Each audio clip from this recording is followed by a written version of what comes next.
For those who got Pfizer or Moderna, also known as the mRNA vaccines, people 65 and older, or 18 to 64-year-olds who are at higher risk, and those who face high exposure at work can get the booster 6 months after their second shot.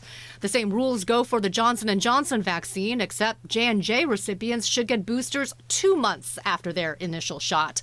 And as of Thursday, people seeking boosters can mix or match regardless of which brand they got. Is there any way that it can be less confusing? King 5 wants to clarify. We asked Dr. Christine Johnston of UW Medicine, who led a mix and match study, and Dr. Larry Corey at Fred Hutch.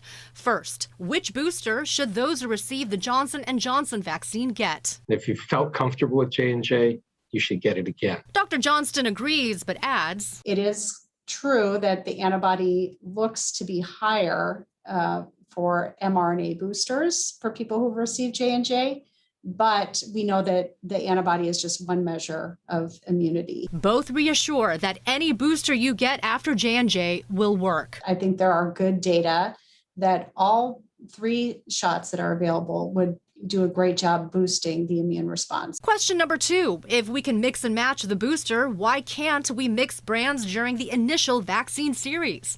Both doctors don't recommend it. Well, there's just no data on it, and there's no reason to do that. We just haven't studied that in a rigorous way. Dr. Johnston says mixing and matching either Pfizer or Moderna during the primary phase hasn't been studied as deeply as mixing and matching boosters, so the data is not there yet. And number 3, why is the Moderna booster only a half dose while the others are full? That, again, just is based on how the studies were conducted. Dr. Johnston says Moderna's booster trials compared half doses to full doses while considering the global vaccine supply. What they actually found was pretty similar side effects with the full dose and the half dose, but also a very similar immune response. The Pfizer platform just didn't go with looking at that half dose, to my knowledge, and so they're doing a full dose. Both say being flexible with options is the goal. We've done the data to say that,